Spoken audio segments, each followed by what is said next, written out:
बद्रीनाथ वो पवित्र स्थान है जहाँ शिव और पार्वती रहा करते थे।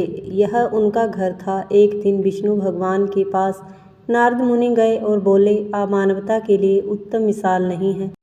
आप हर समय शेषनाग के ऊपर लेटे रहते हैं। आपकी पत्नी लक्ष्मी जी हमेशा आपकी सेवा में लगी रहती है और आपके चरण दबाती रहती है।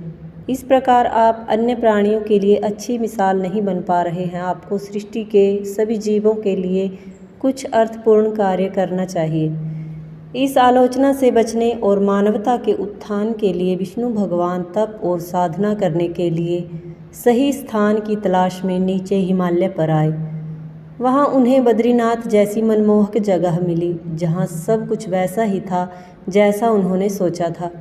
उन्हें यह साधना के लिए सबसे आदर्श जगह लगी। वहाँ उन्हें एक सुंदर सा घर दिखा। वह उस घर के अंदर गए। घुसते ही उन्हें पता चल गया कि यह तो शिव का निवास है।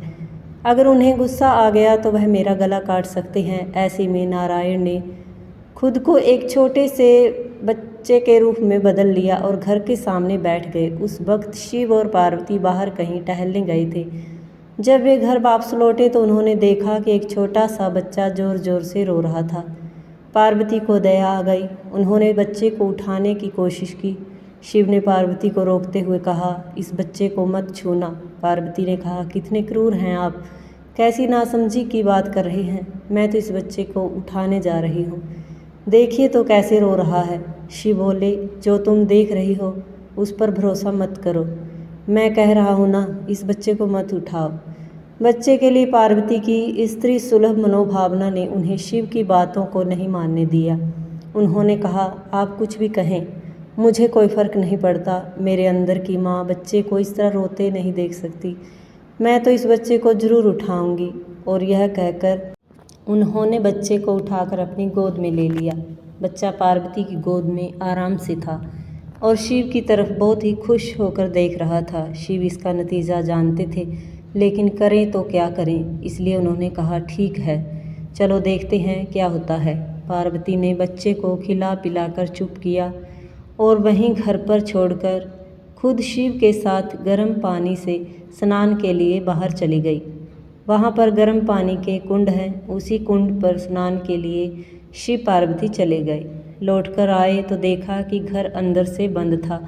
शिव तो जानते ही थे कि अब खेल शुरू हो गया है। पार्वती हैरान थी कि आखिर दरवाज़ा किसने बंद किया। शिव बोले, मैंने कहा था ना, इस बच्चे को मत उठाना। तुम बच्चे को घर के अंदर लाई और अब उसने अंदर से दरवाज़ा बंद कर लिया है। पार्वती ने कहा, अब हम क्या करें। शिव के पास दो रास्ते थे, एक जो भी उनके सामने आए उसे जलाकर भस्म कर दें और दूसरा वे वहाँ से चले जाएं और कोई दूसरा घर ढूंढ लें। उन्होंने कहा, चलो कहीं और चलते हैं, क्योंकि यह तो तुम्हारा प्यारा बच्चा है, इसलिए मैं इसे छू भी नहीं सकता। मैं अब कुछ नहीं कर सकता। इस तरह शिव और पार्वती को अपना ही घर छोड़ना पड़ा।